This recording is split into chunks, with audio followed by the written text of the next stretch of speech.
भारत जैसे लोकतांत्रिक देश में जनगणना और परिसीमन केवल प्रशासनिक प्रक्रियाएं नहीं है, ये लोकतंत्र की आत्मा को संतुलित और जीवंत बनाए रखने वाला महत्वपूर्ण स्तंभ है। जब भी देश में जनगणना की शुरुआत होती है तो ये आंकड़ों का संग्रह होने के साथ ही भारत की बदलती तस्वीर, जनसंख्या के रुझानों और सामाजिक आर्थिक बदलावों को समझने का एक व्यापक प्रयास होता है।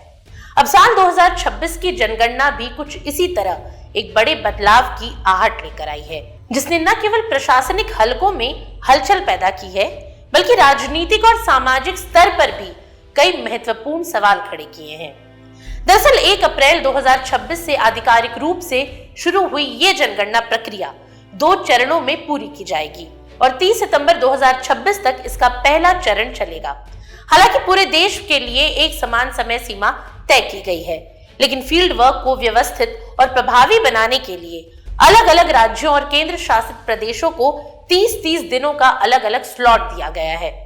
अब इस पूरी कवायद का उद्देश्य केवल जनसंख्या की गिनती करना नहीं, बल्कि ये समझना भी है कि देश के किस हिस्से में कितनी आबादी बढ़ी है, कहां स्थिरता है और कहां गिरावट देखने को मिल रही है, क्योंकि यही डेटा आगे चलकर देश की राजनीतिक नक्शे को भी प्रभावित करता है। अब जनगणना के बाद जिस प्रक्रिया की सबसे ज्यादा चर्चा होती है वो है परिसीमन। अगर साधारण शब्दों में कहें तो परिसीमन का मतलब चुनावी क्षेत्र यानी निर्वाचन क्षेत्रों की सीमाओं को फिर से तय करना है। समय के साथ देश के अलग अलग हिस्सों में जनसंख्या का वितरण बदलता रहता है, कहीं तेजी से बढ़ोतरी होती है तो कहीं वृद्धि धीमी रहती है। ऐसे में ये जरूरी हो जाता है कि हर सांसद और विधायक लगभग बराबर संख्या के लोगों का प्रतिनिधित्व करे, ताकि लोकतंत्र का मूल सिद्धांत समान प्रतिनिधित्व बना रहे। इसी संतुलन को बनाए रखने के लिए परिसीमन आयोग का गठन किया जाता है, जो एक स्वतंत्र संस्था के रूप में कार्य करती है। अब यहाँ सवाल ये उठता है कि परिसीमन जनगणना के बाद ही क्यों किया जाता है। दरअसल इसका सीधा संबंध जनसंख्या के सटीक आंकड़ों से होता है। बिना ताजा आंकड़ों के अगर सीमाएं तय की जाएं, तो कई क्षेत्रों में प्रतिनिधित्व असंतुलित हो सकता है। उदाहरण के तौर पर किसी शहर की आबादी अगर अचानक बहुत बढ़ जाए और उसके मुकाबले किसी ग्रामीण क्षेत्र की आबादी स्थिर रहे, तो पुराने निर्वाचन क्षेत्र उस वास्तविकता को नहीं दर्शाएंगे। इसीलिए जनगणना के बाद परिसीमन को एक तरह से लोकतांत्रिक रीसेट कहा जाता है, जो नए हालात के अनुसार व्यवस्था को संतुलित करता है। हालांकि यहाँ एक आम भ्रम भी देखने को मिलता है कि हर परिसीमन के साथ लोकसभा या विधानसभा की सीटों की संख्या भी बढ़ जाती है, लेकिन वास्तव में ऐसा नहीं है। परिसीमन का मुख्य उद्देश्य केवल सीमाओं का पुनर्निर्धारण करना होता है, न कि सीटों की संख्या में बदलाव करना। सीटों की संख्या बढ़ाने या घटाने का अधिकार केवल संसद के पास होता है और इसके लिए संविधान में संशोधन करना पड़ता है। शुरुआती दशकों में, खासकर 1950 से 1970 के बीच, जनसंख्या वृद्धि के अनुसार लोकसभा सीटों की संख्या बढ़ाई गई, लेकिन बाद में इस पर रोक लगा दी गई। अब इस रोक के पीछे भी एक महत्वपूर्ण सामाजिक और राजनीतिक कारण था। 1970 के दशक में ये महसूस किया गया कि देश के कुछ हिस्सों, खासकर दक्षिण भारत के राज्यों में जनसंख्या नियंत्रण में बेहतर प्रदर्शन किया है, जबकि उत्तर भारत के कई राज्यों में जनसंख्या तेजी से बढ़ रही है। अगर केवल जनसंख्या के आधार पर सीटों का बंटवारा किया जाता तो उत्तर भारत के राज्यों को अधिक राजनीतिक शक्ति मिलती और दक्षिण भारत के राज्यों को नुकसान होता।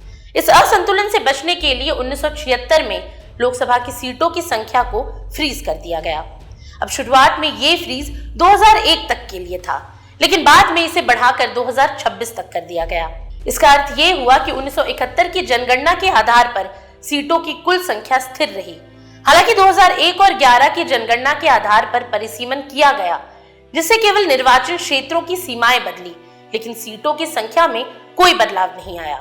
यही कारण है कि आज भी लोकसभा में 543 निर्वाचित सदस्य हैं, जबकि देश की आबादी 140 करोड़ के पार पहुंच चुकी है।